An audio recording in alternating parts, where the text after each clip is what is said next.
দিয়েছে। এই দেশ আলেম ওলামারা ব্রিটিশদের কাছ থেকে স্বাধীনতা অর্জন করেছে, কিন্তু অত্যন্ত পরিতাপের বিষয় যে লক্ষ্য যে উদ্দেশ্য নিয়ে এই দেশ স্বাধীনতা অর্জন করেছিল আজও পর্যন্ত সেই লক্ষ্যে আমরা পৌঁছাতে পারি নাই। ইসলামী ছাত্র ফোরাম আশা করি সাখাওয়াত হোসেন রাজীর নেতৃত্বে, আলেম ওলামাদের নেতৃত্বে এই দেশে আলেম ওলামাদের নেতৃত্ব প্রতিষ্ঠা করতে সক্ষম হবে ইনশাআল্লাহ। আমরা আগামী দিনে এই দেশের কোরআনের শাসন দেখতে চাই, ইসলামের শাসন দেখতে চাই, সরকার আলম সাল্লাল্লাহু আলাইহি ওয়াসাল্লামের আদর্শ প্রতিষ্ঠিত হবে রাষ্ট্রীয়ভাবে, এটা আমরা দেখতে চাই। অনেক হয়েছে, আমরা আর কারো দয়ায় এই দেশে বাঁচতে চাই না, আমরা কারো এই দেশে আর কারো দয়া দাক্ষিণ্য নিয়ে বাঁচতে চাই না।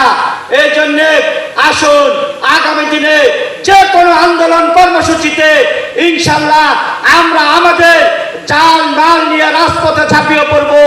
ইসলামী ছাত্র ফোরাম, ইসলাম ঐক্য জোট সহ আমাদের আকাবের দিন তারা যে আদর্শ আমাদের সামনে রেখে গেছেন সেই আদর্শকে সামনে নিয়ে আমরা এই বাংলাদেশকে একটি সুন্দর, একটি আদর্শবান, একটি ইসলামী কল্যাণ রাষ্ট্র প্রতিষ্ঠা আমরা এই দেশে করব, এই আশাবাদ ব্যক্ত করে আমি আমার বক্তব্য এখানে শেষ করছি।